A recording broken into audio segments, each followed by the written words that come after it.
Graça e paz, irmãos.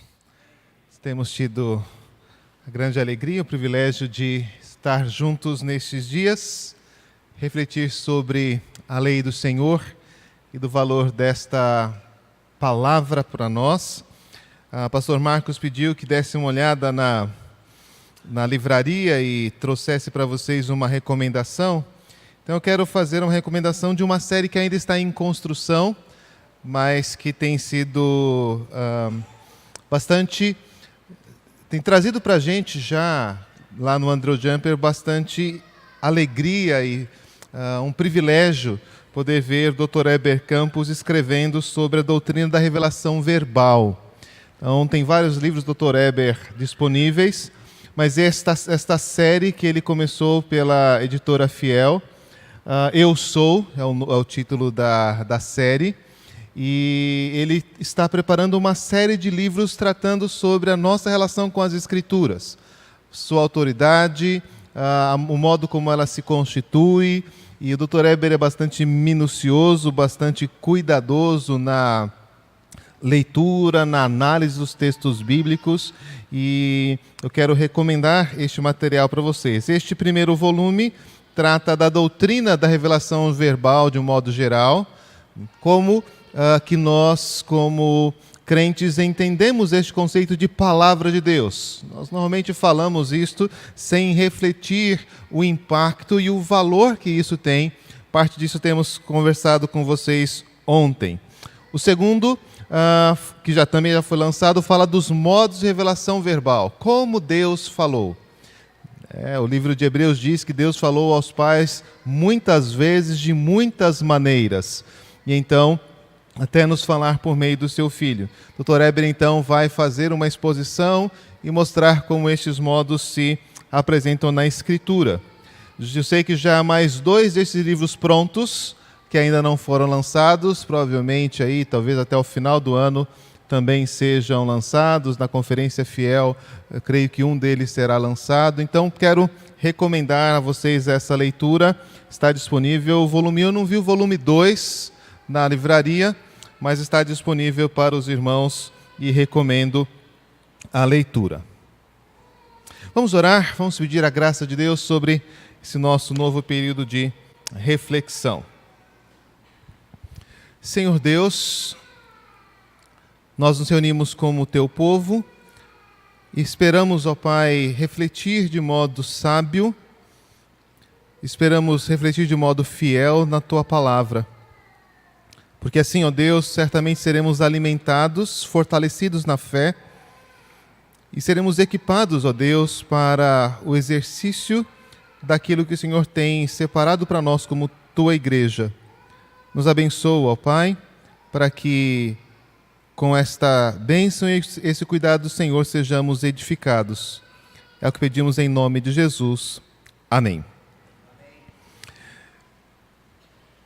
Como foi dito ontem, eu e o reverendo Daniel Santos trocamos os tópicos das nossas palestras. Então estou falando com os irmãos a respeito do valor pactual da lei, enquanto o reverendo Daniel está tratando da sabedoria da lei. Ontem comentamos sobre que um dos valores fundamentais da lei é que ela é a palavra de Deus. Até por isso, minha recomendação de leitura. Deus falou, e quando o Senhor fala, devemos ouvir. Ele é o Senhor de todo o universo, Ele é o Criador de todas as coisas, Ele é o nosso Senhor e Redentor, e eu não posso deixar de ouvir a sua voz, nem deixar que o meu coração se endureça ou despreze aquilo que Ele disse. E a lei é claramente descrita para nós assim.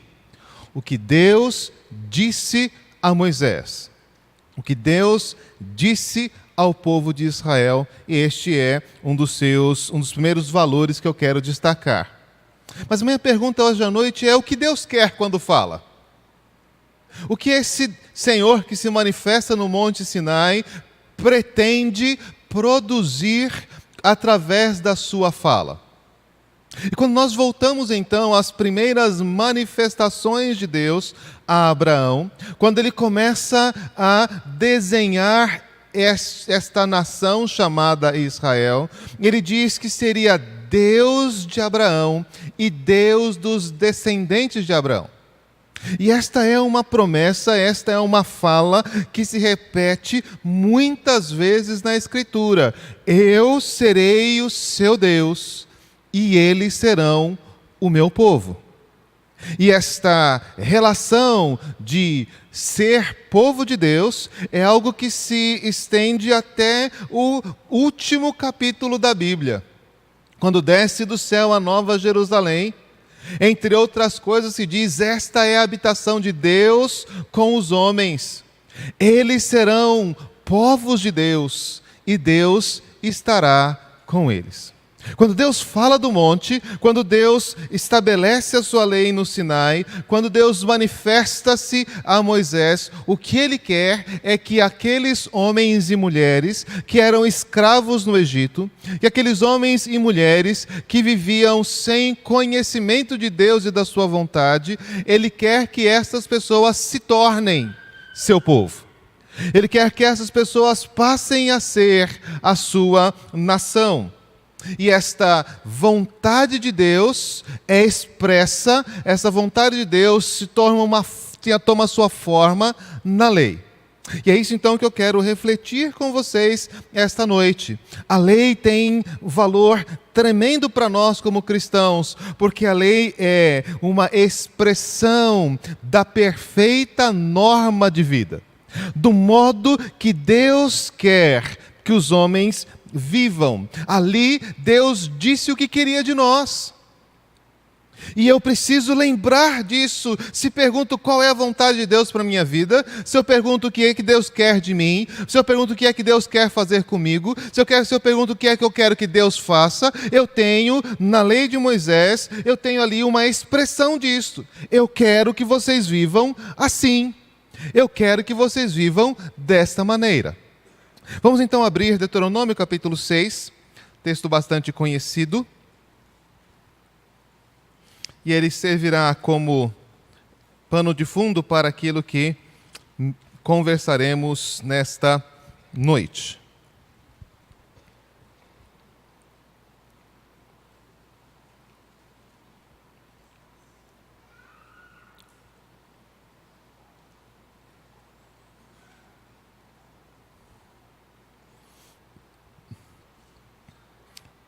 Estes, pois, são os mandamentos, os estatutos e os juízos que mandou o Senhor teu Deus se te ensinassem, para que os cumprisses na terra a que passais para a possuir. Para que temais ao Senhor teu Deus e guarde todos os seus estatutos e mandamentos que eu te ordeno, tu e teu filho, e o filho de teu filho, todos os dias da tua vida, até que que teus dias sejam prolongados. Ouve, pois, ó Israel, e atenta em os cumprires, para que bem te suceda, e muito te multipliques na terra que mana leite e mel, como te disse o Senhor, Deus de teus pais. Ouve, Israel, o Senhor nosso Deus é o único Senhor. Amarás, pois, o Senhor teu Deus de todo o teu coração, de toda a tua alma e de toda a tua força. Estas palavras que hoje te ordeno estarão no teu coração. Tu as inculcarás a teus filhos e delas falarás assentado em tua casa, andando pelo caminho, e ao deitar-te e ao levantar-te. Também as atarás como sinal na tua mão e te serão por frontal entre os olhos, e as escreverás nos umbrais da tua casa e nas tuas portas. Havendo-te, pois, o Senhor teu Deus introduzido na terra, que sob juramento prometeu a teus pais, Abraão, Isaque e Jacó, te daria grandes e boas cidades que tu não edificaste, e casas cheias de tudo que é bom, casas que não encheste, e poços abertos que não abristes, vinhas e olivais que não plantastes, e quando comeres e te esfartares, guarda-te, para que não esqueças o Senhor que te tirou da terra do Egito, da casa da servidão. O Senhor teu Deus temerás, a Ele servirás, e pelo seu nome jurarás. Não seguirás outros deuses, nenhum dos deuses dos povos que houver à roda de ti, porque o Senhor teu Deus é Deus zeloso no meio de ti, para que a ira do Senhor teu Deus não se acenda contra ti e te destrua de sobre a face da terra. Não tentarás o Senhor teu Deus, como tentaste em Massá. Diligentemente guardarás os mandamentos do Senhor teu Deus, e os seus testemunhos, e os seus estatutos que te ordenou. Farás o que é reto e bom aos olhos do Senhor, para que bem te suceda, e entres e possuas a boa terra a qual o Senhor, sob juramento, prometeu dar a teus pais, lançando todos os inimigos diante de ti, como o Senhor tem dito. Quando teu filho, no futuro, te perguntar, dizendo: que significam os testemunhos, os estatutos e juízos que o Senhor nosso Deus vos ordenou? Então dirás a teu filho: éramos servos de Faraó no Egito. Porém o Senhor de lá nos tirou com mão poderosa. Aos nossos olhos fez o Senhor sinais e maravilhas, grandes e terríveis, contra o Egito e contra Faraó e toda a sua casa. E dali nos tirou, para nos levar e nos dar a terra que sob juramento prometeu a nossos pais. O Senhor nos ordenou cumpríssemos todos estes estatutos e temêssemos o Senhor nosso Deus para o nosso perpétuo bem, para nos guardar em vida, como tem feito até hoje. Será por nós justiça quando tivermos cuidado de cumprir todos esses mandamentos perante o Senhor nosso Deus, como nos tem ordenado. Moisés reúne novamente o povo de Israel e diz: eu quero lembrar a vocês o pacto que foi feito entre vocês e Deus. Eu quero lembrar a vocês que o Senhor me incumbiu de ensinar estes preceitos, estes estatutos, estes juízos a vocês. E esses juízos têm um objetivo. Eles têm a função de mostrar para vocês que o único Senhor, que o único diretor, que o soberano da sua vida é Yahvé. Eles querem mostrar para vocês que vocês devem se relacionar com Ele de uma forma completa. Que vocês devem amar o Senhor de todas as formas possíveis, com os seus sentimentos, com a sua inteligência, com os seus atos, com as suas ações.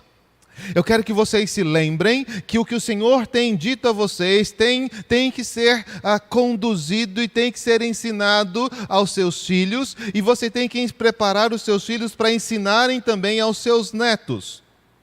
Isso precisa fazer parte da sua vida em todo o tempo. Se você estiver assentado em casa, fale destes princípios. Se você estiver andando pelo caminho, fale sobre eles. Quando você for deitar-se, lembre-se do que Deus disse. Quando você se levantar, não esqueça disso. Coloque isso como um sinal na sua mão. Coloque isso como uma marca na sua testa. Coloque isso nos umbrais da sua casa. Porque vocês vão para um lugar onde as bênçãos de Deus vão enriquecer vocês. Vocês terão tudo do bom e do melhor, porque Deus está cumprindo a sua promessa de abençoá-los ricamente e manifestar toda a grandeza da sua glória e da sua graça para com vocês. Não se esqueçam de onde vocês saíram. Não se esqueçam quem vocês eram antes de se tornarem povo do Senhor. Não se esqueçam que, a partir de agora, toda a sua vida precisa ser colocada diante do Senhor. Por isso, não tente o Senhor como vocês fizeram em Massá. Fazendo um parênteses aqui, é interessante lembrar, pastor Rodrigo mencionou a tentação de Jesus, e uma das respostas de Jesus foi a citação desse texto. Mas continua. E eu quero que vocês façam aquilo que é bom e o que é reto diante do Senhor, porque isso só trará coisa boa para vocês. Um dia o seu filho vai te perguntar: por que a gente faz tudo isso? O que é que significam esses mandamentos do Senhor? Então você conta para ele: nós éramos escravos no Egito. E Deus fez algo extraordinário para nós. E nos tirou do poder de Faraó, e fez grandes sinais, prodígios e maravilhas, e nos trouxe para esta grande terra. E Ele disse: a partir de agora, vivam assim, cumpram isto, esta será a justiça de vocês, e vocês assim me temerão. A lei nos mostra este desejo de Deus de estabelecer um povo diferente. No Novo Testamento, Tito vai nos fazer uma descrição semelhante, um pouco mais compacta, mas bem parecida. Ele diz que a graça se manifestou salvadoramente em Jesus Cristo, para que, renegadas as paixões e as impiedades, vivamos sensata, justa e corretamente neste mundo, aguardando a manifestação de nosso Senhor e Salvador Jesus Cristo. E diz: porque Cristo se manifestou para formar um povo exclusivamente seu. E como é que é esse povo? Como é que é esse povo, exclusivamente Jesus? Zeloso de boas obras. A lei é algo extremamente importante para nós. A lei é algo que nos faz conhecer o que são essas boas obras que Deus preparou de antemão para que andássemos nelas. Porque se nós não estamos sendo instruídos pela lei, é muito provável que nós vamos construir uma justiça que brote do nosso coração. Então eu vou dizer: pastor, eu acho que fazer isto é certo. Então eu vou dizer: pastor, eu acho que eu não posso continuar com o meu marido, com a minha esposa, porque eu não posso ser feliz assim. Pastor, quem sabe a gente podia fazer no culto alguma coisa diferente para atrair mais pessoas, porque dessa forma mais pessoas estariam conhecendo o Senhor Jesus. Quando nós não temos a instrução da lei, nós começamos a construir a nossa própria lei. Nós começamos a construir as nossas próprias regras, nós começamos a construir a nossa própria justiça, e nós deixamos de perceber, nós deixamos de conhecer a justiça de Deus, que é pela fé, a justiça de Deus que foi concedida a nós em Jesus Cristo. Ler a lei, conhecer a lei, nos fará conhecer a vontade de Deus. E eu quero então refletir com os irmãos nesta noite sobre estas questões.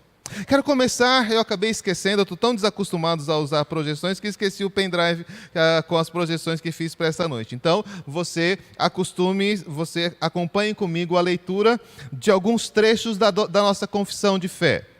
O pastor Rodrigo falou sobre o pacto das obras.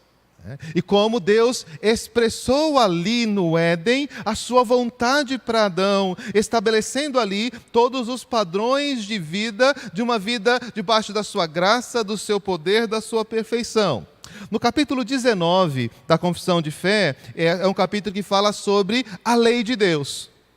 O segundo tópico diz o seguinte: essa lei, ou seja, a lei que foi dada por meio do pacto das obras a Adão, depois da queda do homem, continuou a ser uma perfeita regra de justiça.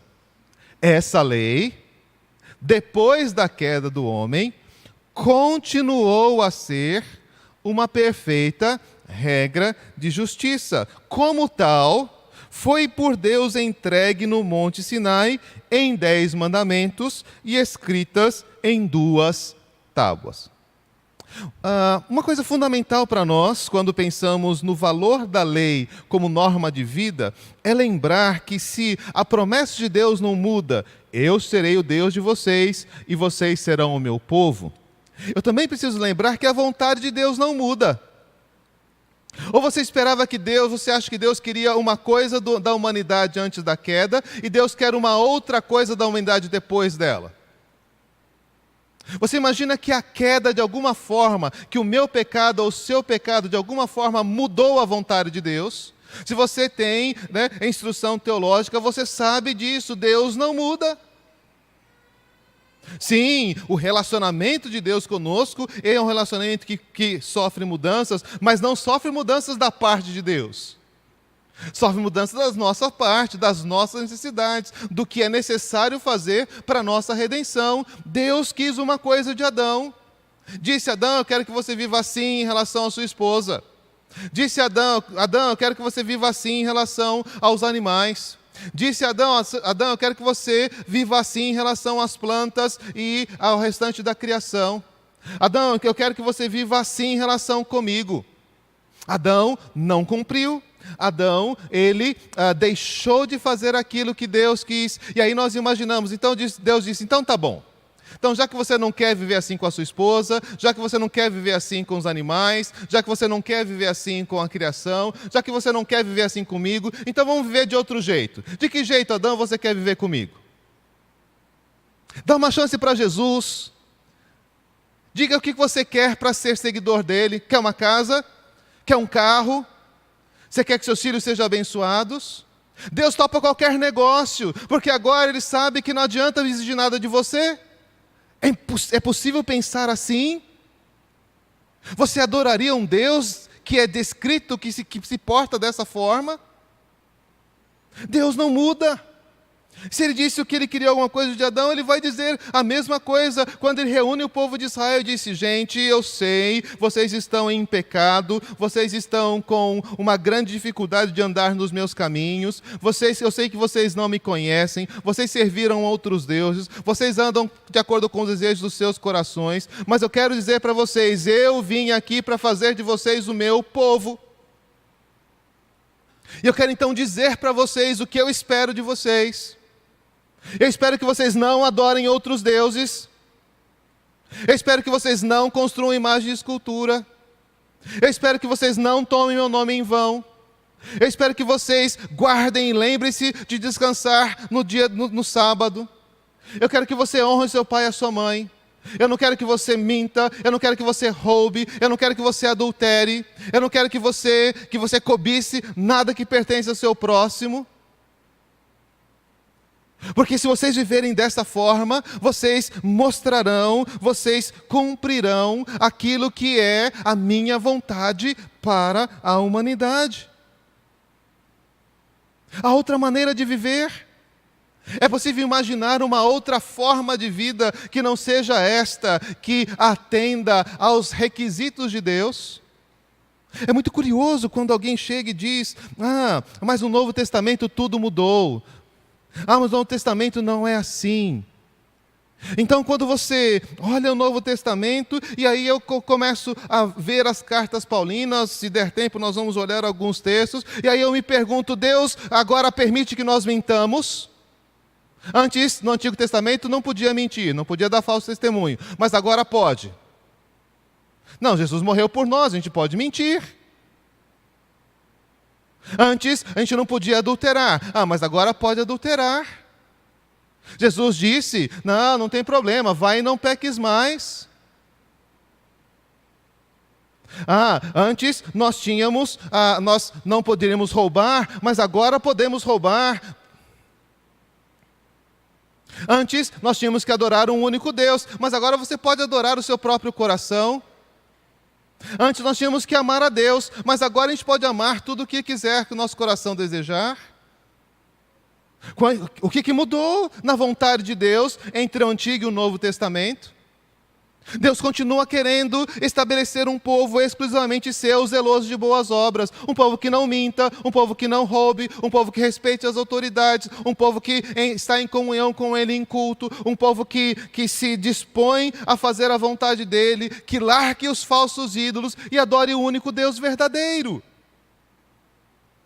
A lei é a declaração da perfeita regra de vida que Deus estabeleceu com o homem. É isso que nós conhecemos quando lemos a lei. Deus transmitiu essa vontade inicialmente a Adão no Éden. Colocou esta lei no seu coração. O homem falhou, pecou e se tornou incapaz de obedecê-la. Sim, mas Deus continua agora num projeto chamado redenção, para fazer o quê? Para tornar este homem apto. Na linguagem de Paulo a Timóteo, perfeito e perfeitamente habilitado para toda boa obra. E como é que ele faz isso? A Escritura, falada por Deus, é útil. Repreensão, correção, educação na justiça. Essas são as coisas que Deus está fazendo. Essa vontade de Deus que está sendo proclamada no Sinai. Essa vontade de Deus que está sendo anunciada por Moisés em Deuteronômio. Essa vontade de Deus que está sendo proclamada pelos profetas. Essa vontade de Deus que foi anunciada por Jesus. Essa vontade de Deus que foi transmitida pelos apóstolos e foi levada à igreja. Então, quando eu chego na lei mosaica, o que eu encontro é uma expressão prática, clara, concreta desta vontade, aplicada a um momento específico, dizendo a um grupo de pessoas que estão iniciando uma nova estrutura de vida, como Deus esperava que fosse o seu comportamento. É a mesma coisa que nós encontramos nas cartas do Novo Testamento. Há novas situações, há um novo contexto da igreja, e então o que é que o Senhor faz? Deus separa Paulo, Pedro, Tiago, Judas, para dizer aos irmãos: olha, é assim que se vive, de acordo com a vontade do nosso Deus. É isto que a nossa relação com Deus faz surgir no nosso comportamento. Sim, existem elementos casuísticos, existem elementos específicos daquele momento, tanto na lei quanto no Novo Testamento. Sim, não há como negar, a lei foi dada assim, de forma concreta, prática, para aquela situação, para aqueles homens. E algumas dessas coisas, de fato, não têm correspondência e não têm relação com o nosso modo de viver e com aquilo que é exigido de nós hoje. Mas esta realidade também implica que esses fatores casuísticos estão apoiados sobre coisas que são elementos permanentes e que obrigam a todos nós. Porque estas casualidades, essas especificidades da lei, ou as especificidades do ensino paulino, ou as especificidades do ensino de Pedro, elas não são baseadas na vontade de Moisés, na vontade de Pedro, na vontade de Paulo. A razão por que Pedro, Paulo ou Moisés, Isaías ou qualquer outro dos profetas bíblicos disseram alguma coisa, é porque a vontade de Deus estava sendo declarada a partir deles. Então, em cada um destes momentos, o que eu tenho que buscar? Eu tenho que buscar por que é que Moisés disse isso. Por que é que Paulo disse isso? Por que é que Pedro disse isso? Porque quando eles estavam dizendo essas coisas, eles estavam aplicando a vontade de Deus para o povo de Deus. E é isso que eu preciso. É isso que vai me ajudar a saber como eu, o povo de Deus, no século 21, devo viver. Então é importante que a gente se aproxime da lei, buscando esta orientação, buscando essa direção que ela pode nos oferecer. Então, a confissão de fé apresenta para nós um primeiro conceito, um conceito bem conhecido, chamado de lei moral. Esses elementos que estão por trás de tudo aquilo que Deus quer é chamado de lei moral. Essa estrutura que nos leva aos princípios eternos de Deus, onde a justiça, a verdade, o cuidado com o próximo, são os elementos que vão gerar e vão produzir ações concretas. No livro de Miqueias, há essa uma discussão: o que é que Deus quer de mim? Deus quer que eu ofereça milhares de novilhos, Deus quer que eu ofereça óleo à vontade, Deus quer que eu entregue o meu filho como sacrifício. Miqueias 6,8 diz: Ele te declarou, o homem, o que é bom, que pratiques a justiça, que ames a misericórdia e que andes humildemente com o Senhor teu Deus. Pratica a justiça, ama a misericórdia e anda humildemente com o Senhor teu Deus. Isto é o coração da lei moral. Nós pensamos na lei moral apenas como os 10 mandamentos. De forma didática, a confissão aponta para estes elementos. E nós temos a tendência de imaginar que só estes são a lei moral. Não! Você vai perceber, inclusive na leitura de Êxodo, na leitura de Deuteronômio, na leitura de Levítico, que diversos desses mandamentos que estão apontados ali nos 10 mandamentos são novamente descritos e são novamente apresentados no decorrer da lei. Então, se fala no 4º mandamento sobre guardar o sábado, mas há diversas instruções sobre como proceder no dia de sábado. Se fala sobre não levantar falso testemunho, e há uma série de modos como se manifesta o nosso dever de falar a verdade, de ser um juiz justo, de não se juntar com alguém para dar um testemunho falso. Então, eu tenho uma lei moral que está percorrendo e permeando tudo aquilo que acontece, porque o que está no coração de tudo isso é: ame Deus acima de todas as coisas. Ame o Senhor teu Deus acima de todas as coisas. O 2º mandamento, similar a ele, é: ame o teu próximo como a ti mesmo. Disso depende toda a lei e os profetas. Toda a lei está fundamentada nisso. Mas o que é amar o meu irmão? Pergunta alguém. Como é que eu posso cumprir os mandamentos? O que me falta ainda? Pergunta outro. Então, é necessário estabelecer situações concretas. Faça o mesmo, vai tu e faz o mesmo. Mas o que está por trás de tudo isto é: a lei moral não é apenas um compromisso intelectual. A lei moral não é apenas um compromisso religioso. A lei moral não são apenas valores intangíveis que devem ser, de alguma forma, decorados e guardados por nós.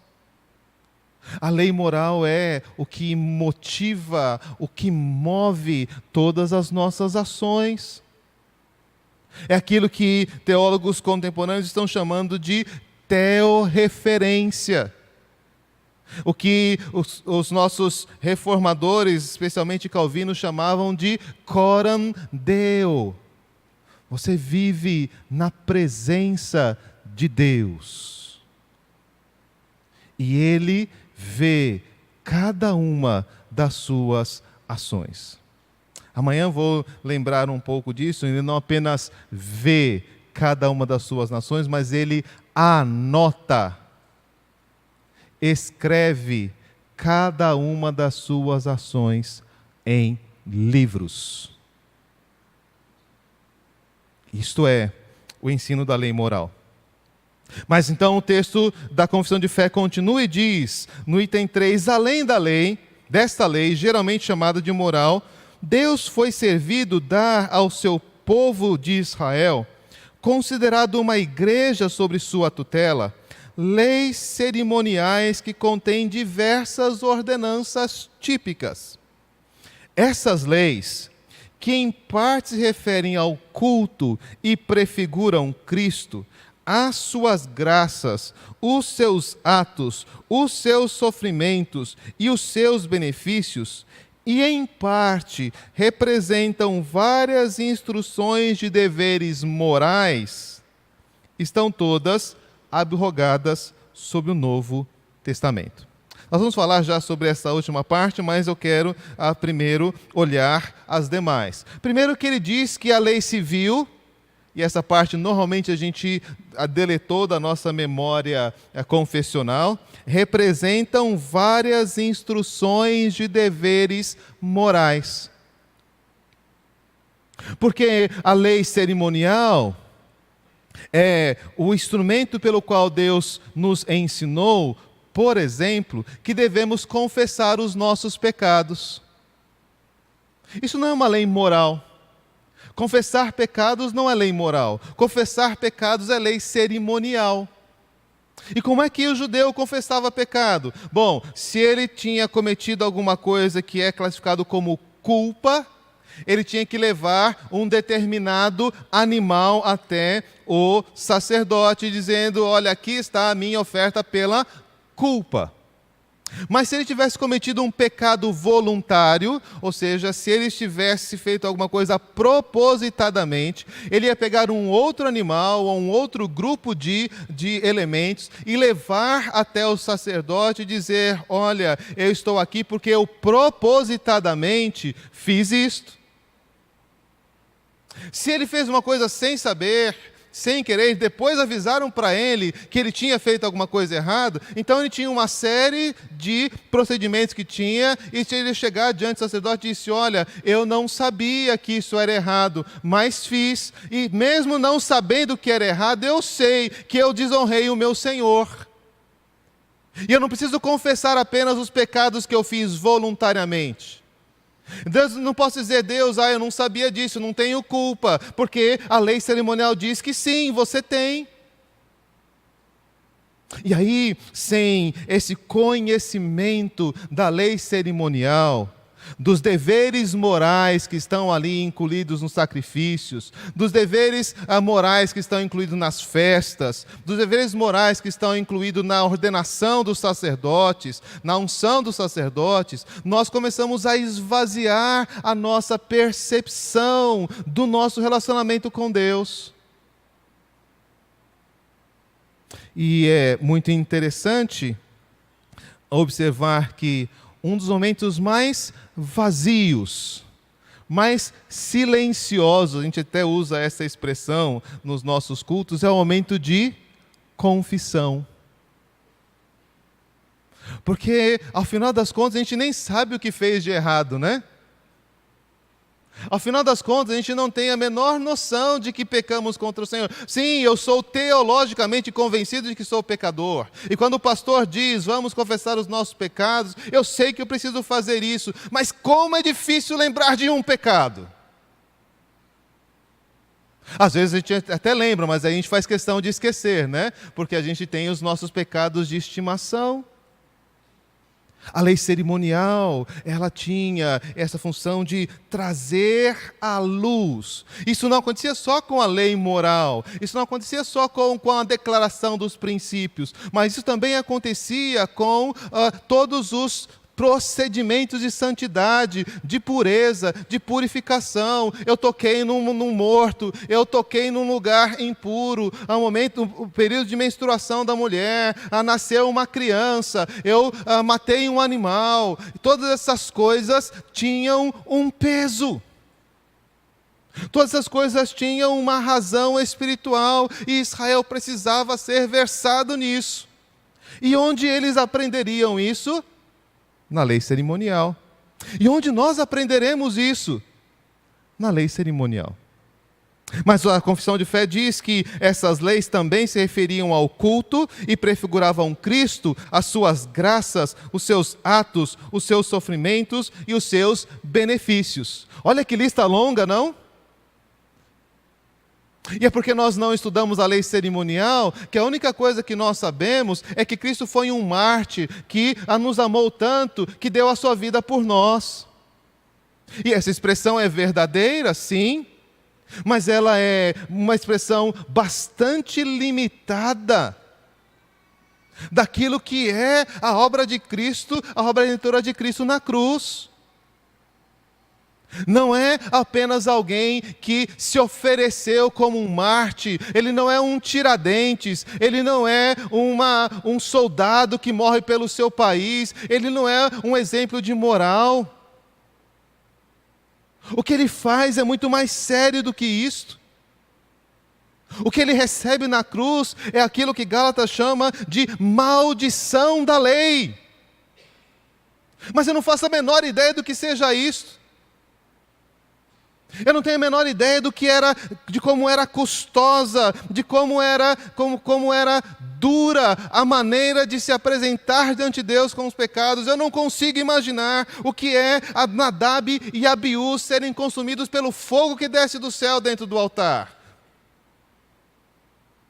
Não consigo imaginar essas coisas porque elas foram abrogadas, elas foram colocadas de lado, elas não são mais o modo como Deus trata cada um de nós, não são estas coisas que Deus exige de nós para nos apresentar diante dEle, mas cada uma destas coisas está sendo realizada hoje por Cristo. Paulo diz, Ele é o nosso Cordeiro Pascal,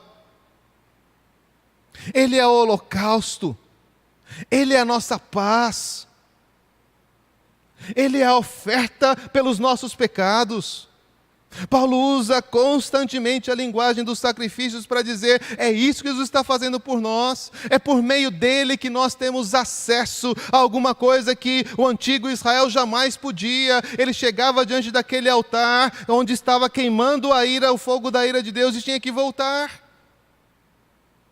Mas então Cristo nos conduziu, e por meio dele nós atravessamos esse altar, nós atravessamos a pia de bronze, nós entramos no tabernáculo e nós entramos até o Santo dos Santos. O que é isso, senão a lei cerimonial? Se você não estuda a lei cerimonial, você tem pouquíssima ideia do que está acontecendo aos domingos no culto. É por isso que você acha, como o reverendo Daniel Santos disse ontem, que você pode sair 5 minutos para tomar uma água.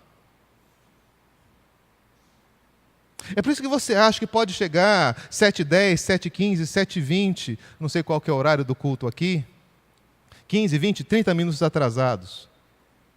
É por isso que você acha que pode faltar num domingo, porque você está muito cansado, tem um trabalho muito grande para fazer na semana. Ou porque você não conseguiu dar conta de todas as coisas, então você precisa terminar algum trabalho no domingo e se preparar para a segunda. Porque você não tem a menor ideia do que está acontecendo quando o povo de Deus se reúne diante do templo do Senhor, diante do trono de Deus, diante da glória de Deus. Aquelas coisas eram mínimas, aquelas coisas eram sombras, e homens e mulheres morreram por causa daquilo.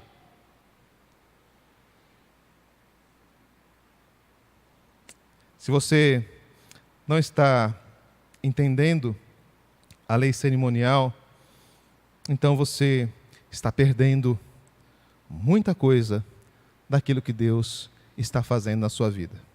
Sim, isso não vai te condenar, porque nós temos alguém que sofreu as agruras de cada uma destas coisas, para que a sua ignorância, para que a sua displicência, para que o seu desconhecimento da comunhão com Deus não fosse levado em sua conta. Mas eu preciso te dizer, é isso que está acontecendo. E estudar a lei é fundamental para nós, porque nós amamos Deus e nós não queremos tratar o nosso Deus assim. Nós não queremos comparecer diante de Deus com essa displicência. Não queremos dar a Ele a impressão de que não reconhecemos o supremo valor do sacrifício do nosso Redentor na cruz. Nós não queremos esquecer que benefício, que privilégio nós tivemos quando alguém disse, Ele é o meu Redentor, e quando Ele está lá, sentado à direita do Pai, intercedendo por mim, sendo advogado em relação aos meus pecados, e não só os meus, mas Ele é a expiação dos pecados do mundo inteiro. Por falar nisso, a gente não faz a menor ideia do que seja expiação.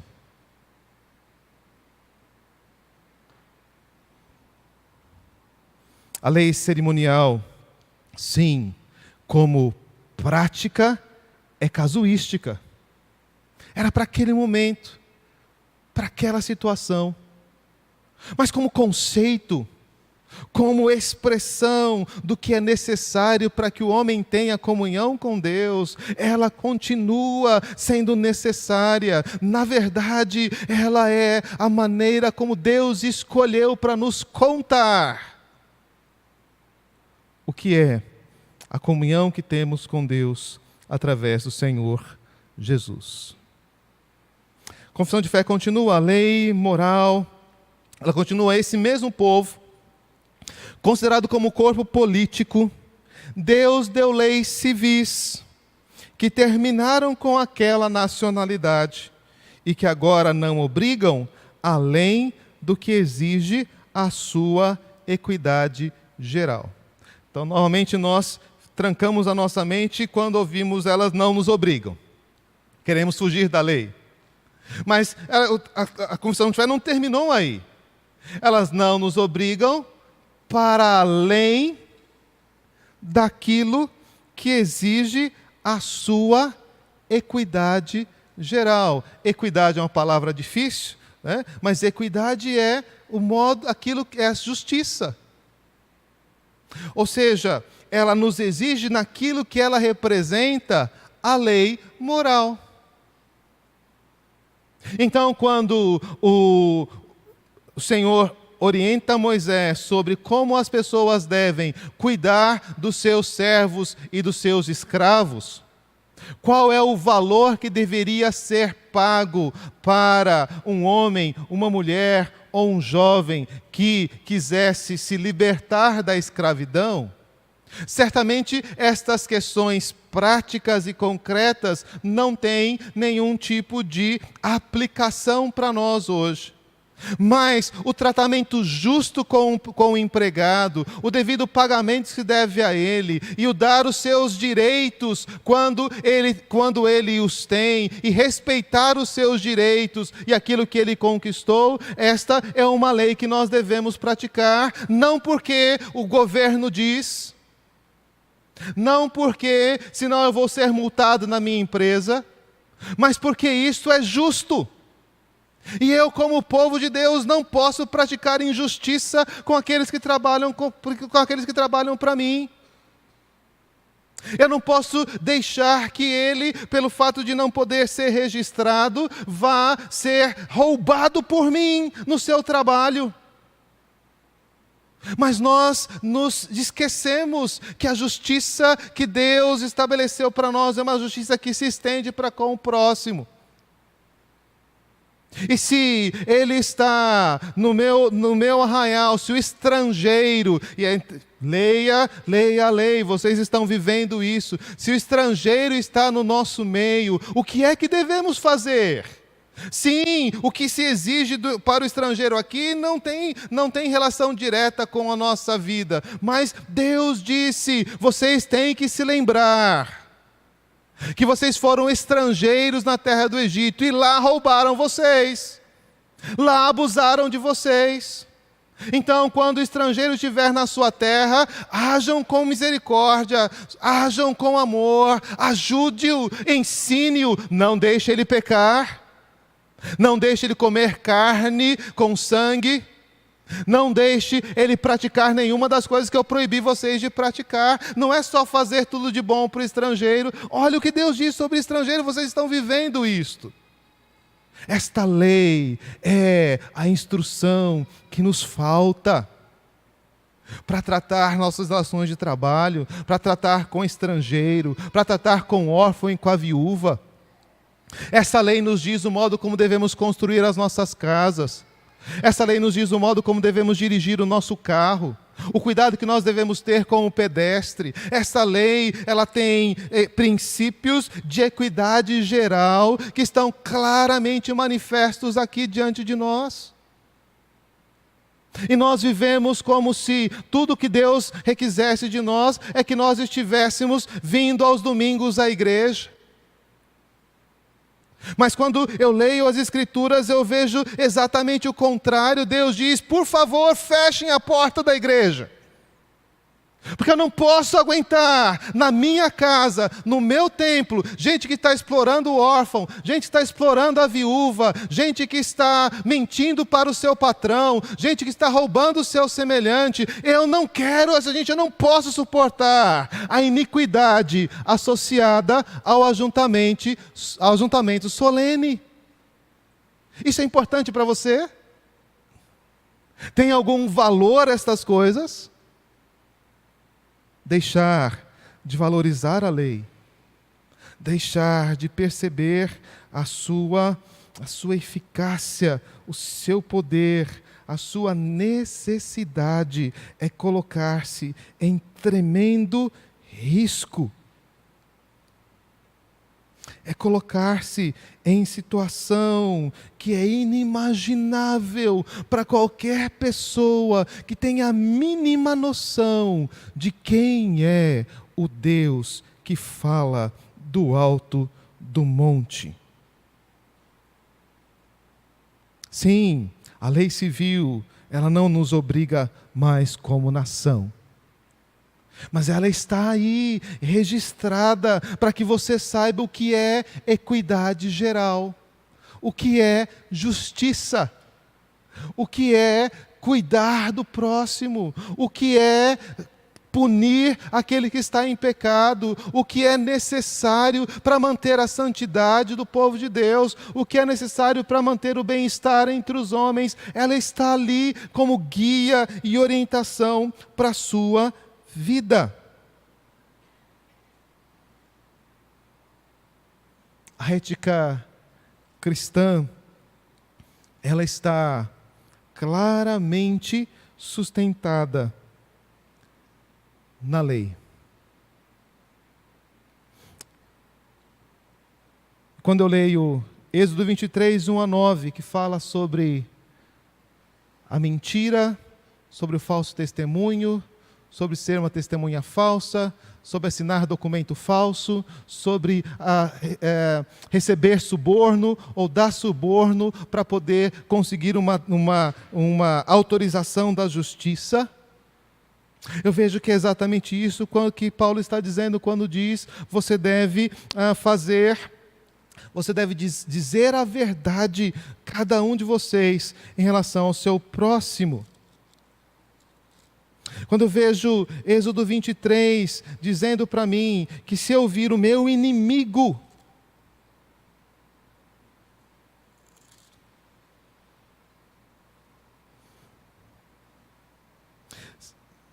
se você encontrar desgarrado o boi do teu inimigo, ou o seu jumento lhe reconduzirás. Se vires prostrado o seu inimigo debaixo da carga, o jumento daquele que te aborrece, não abandonarás, mas ajudá-lo-ás a erguê-lo. Você já viu, você sabe onde isso está repetido? Não vingueis a vós mesmos. Se o inimigo tiver fome, você dá pão. Se ele tiver sede, lhe dá água. Não se vingue a nós mesmos, confie no Senhor. Isso não é um princípio de Paulo. Isso não é um princípio de Moisés. Esse é o princípio de Deus, da vontade de Deus em relação aos nossos inimigos, porque Ele quer que você seja o povo dEle, quer que você seja perfeito como Ele é. Ele ama e Ele cuida de justos e injustos. E Ele quer que você seja assim. Ah, mas Ele também pune. Sim, e Ele quer que você pratique a justiça, que você puna o malfeitor. Ele quer que você realmente aponte aquilo que está errado. Tudo isso está apontado para nós na lei. A lei é santa, a lei é boa, a lei é perfeita.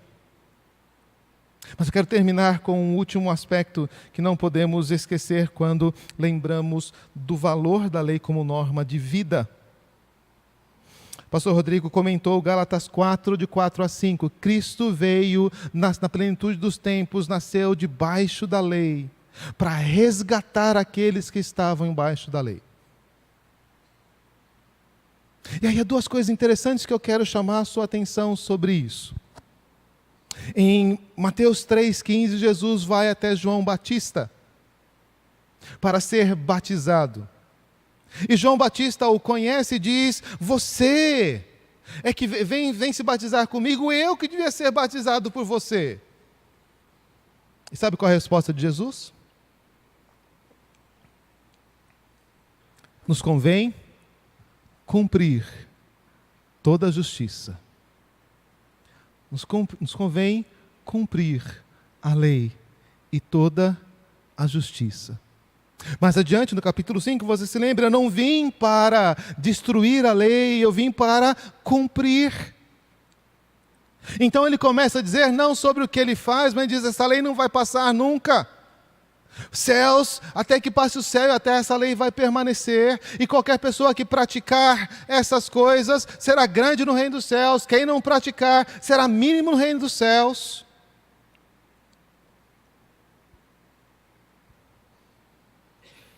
Então nós dizemos: Cristo nos livrou da lei, Ele cumpriu a lei no nosso lugar. Isto é verdade. Ele garantiu pela sua obediência a nossa redenção e conquistou aquilo que as nossas obras jamais poderiam conquistar. Isto é verdade. Então você diz: então eu estou liberado da lei. Isto é mentira. E um texto muito interessante sobre isso, eu quero terminar lendo Gálatas 2, 19 e 20.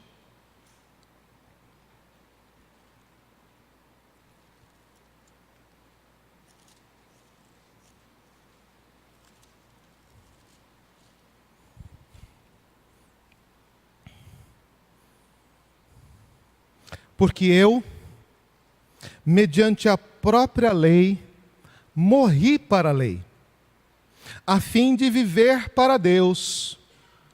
Estou crucificado com Cristo. Logo, já não sou eu quem vive, mas Cristo vive em mim.